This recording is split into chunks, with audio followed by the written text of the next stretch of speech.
Welcome, fight fans, to the Pugilist Place. I'm Lawrence Mejia. My guest today is undefeated featherweight 23-year-old Sean Brewer of Las Vegas. Sean, thank you so much for joining us today. How are you? Doing good. How are you? I'm fantastic, and I'm honored that you would take the time to be with us because about 2 weeks ago, you registered an incredible win, a knockout victory over Ivan Zarate. Isaac's his older brother. Ivan Zarate in Ontario, California, on a Thompson boxing card. So first of all, comes from a fighting family. He was the A side. He's trained by Eddie Gonzalez, who also trains former world champion Danny Roman. So you had some chips stacked against you. Nevertheless, you walked in there, knocked him out in the first round. Take us back to that night and assess your performance. I'm gonna take you back further than just that night. So when I got the fight offer, of course I stay in shape, ready to go. You know, in the beginning of your professional career, you always want to be ready for anything. But I got the name. They sent some footage, and I was more than ready to fight, and I knew what I was getting into taking that fight. So when me and my coach decided to take that fight, we just started training our butt off, training like crazy, knowing the position we would be in. But the night of the fight, I underestimate nobody, no man. As I just visualized everything from when the bell rang to the interview to what he was gonna come at me with, and man, I just played it out of my head before I even got in the ring, and it felt good. He came out, he didn't do exactly what we thought he would do, but we pressed forward and got the job done. So it was emphatic, and like I said, I think you opened a lot of eyes that night because he had just come off of a pretty spectacular KO and was yeah, I believe generating he some came buzz. off of a first round knockout too. I believe he came off of. Right. And I think a lot of people are like, hey, I want to see Ivan again. And now a Yeah. lot of people are going to want to see you again. Something that's very interesting about you is you are trained by former world champion Bone Adams. And first thing I want to ask is, how did that relationship get started, and what has he meant to your young career so far? So me and my big cousin, who started training me in boxing, we ran into him at the Nevada Boxing Hall of Fame a couple years ago. And when we ran into him, we clicked right then and there. He invited us to his house in his gym that's in the back of his house. And we just got so close right after that. And every time we would come to Vegas to train or fight in tournaments or whatnot, he would always invite us to his house. And we began, making a closer relationship as far as asking for advice and different things to do on how to better, me as a fighter. And when I decided to go pro, he told me and my cousin was, you want to do it, move out here, surround yourself with it, be in it. And from that point on, man, he's always improved me in every aspect, inside the ring and out. So It's definitely a lifestyle. Originally, you're from Texas? I was born and raised in Milwaukee, Wisconsin, but I moved to Texas when I was 16, and I started boxing at the age of 16. Okay, so most recently, before Las Vegas, you were in Yeah. Texas. What Yep. was that Yep. like? What was that move to Las Vegas, the hub of boxing? What was that like? Man, you said moving to Vegas. Yes.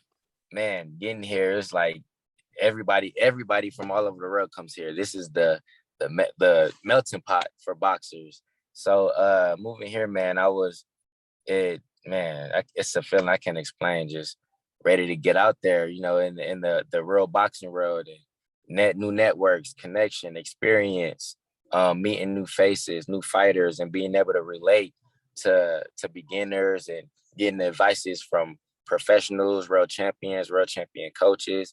It was just all around the boards. It was exciting. And I would imagine being in Vegas, you're getting top-notch sparring. Are there any notable fighters that you've sparred with so far? Yeah, so there's three of them, right? I can name right off the top of my head is Gabriel Flores, a friend of mine is Angelo Leo. Me and him, we spar a lot. And I got in the ring once with for 6 rounds with Gervonta Davis, and that was an experience. that boosted Wow. my confidence. So. Well, to And talk and to two more names that's up and coming right now. I can't forget my brothers, Deontay Brown and Keith Hunter. So wow. Yeah. So you're getting some pretty elite sparring there. Talk to me about sparring Tank Davis. man, it was once again, I knew, going in there, I had to be aware of, the situation, his power, his character and all of that stuff. But it was a good experience, man. We was going at it. I wasn't too much worried about trying to land so much like power being effective. I was just more focused on boxing and moving and being aware of what he's capable of. So he worked with me, and throughout that whole sparring session, it was times where it got a little heated, but it was a great experience, great sparring, man. He's a real cool dude too. He gave me respect after. Oh, that's awesome. And that has to be a huge confidence boost, as you say, being able to go in there and, take the power of an elite power puncher. Yeah, yeah. Discuss your amateur career. So I started boxing in Texas at the age of 16. It's crazy because what inspired me was some 8-year-olds. I was always an athlete. I play every sport, but I was always a basketball lover before boxing. So once I got into the boxing game, I seen some little 8-year-olds going at it, and they looked better than me, just regularly fighting. So I'm like, I want to learn that. So I got into it. My big cousin started taking me to the gym with him because he was training little kids, and man, fighting in Texas as an amateur, they have fights every weekend in every city. So as soon as I got into it, we was fighting back to back to back to back and getting that experience, sparring all the time, going to tournaments, state championships, nationals, everything. And I did that over a course of 4 years. I got 67 fights. And I believe in my first 2 years, I got ranked number 7 or 8 at 123 pounds. And I did that in 2 years. So that kind of pushed me to keep going forward and motivated me like, okay, I could do this for real, do something with it. And that's what pushed me. Right. So you noticed early on you had a talent for it. Do Yeah. you have a nickname? Yeah. So my nickname is Gusto. It comes from my father. They call him Gus for short, Gusto, in high school because he wrestled.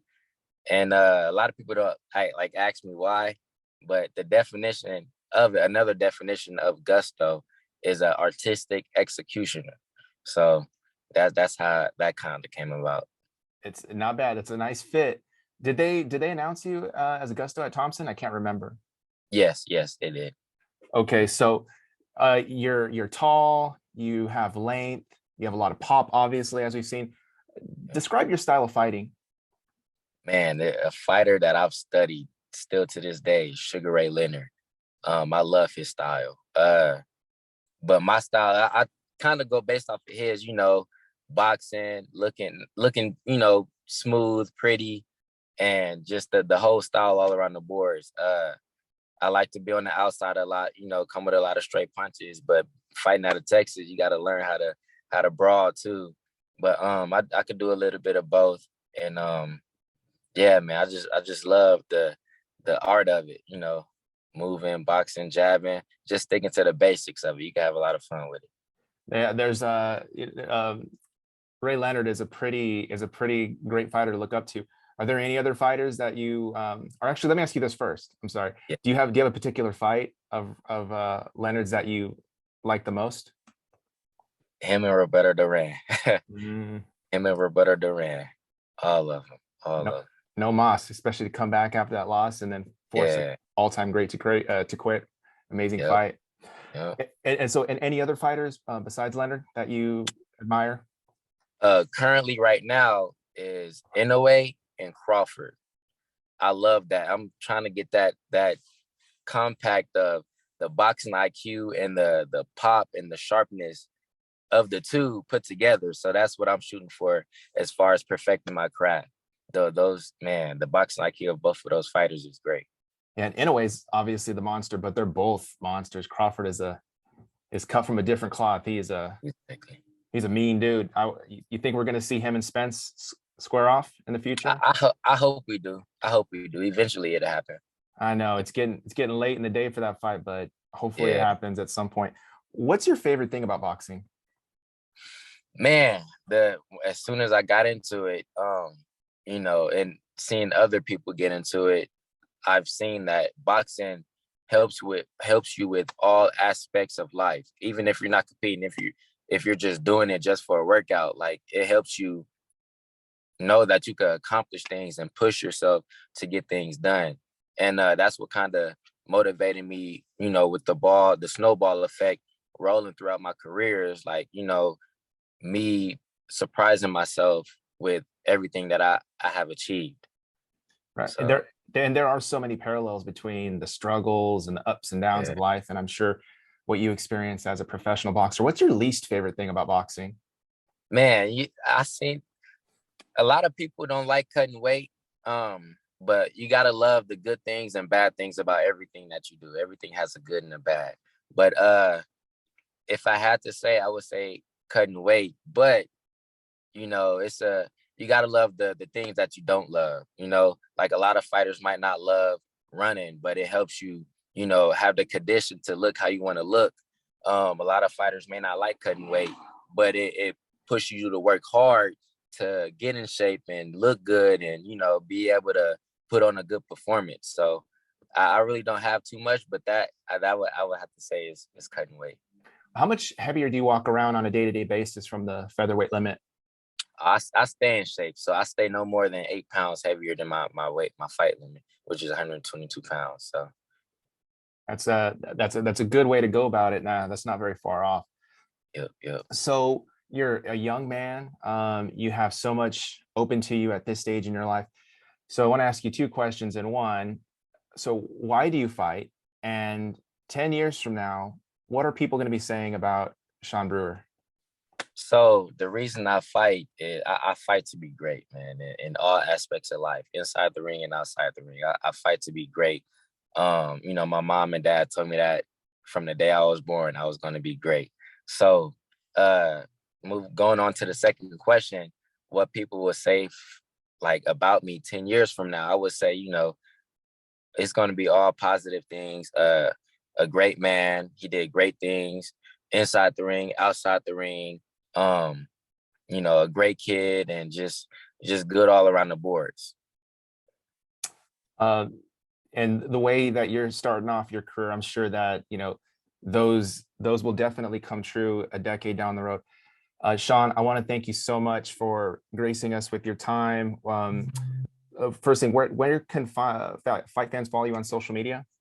You can find me on Facebook as Sean Brewer the second and Instagram at Gusto_the second. Awesome. Are you on Twitter yet? Not yet, not Twitter yet, but I get it. Got to jump on Twitter. Sean, we look forward to seeing you back in the ring real soon. Thank you so much for your time. Take Thank care. you. It was an honor. Appreciate it. Take care.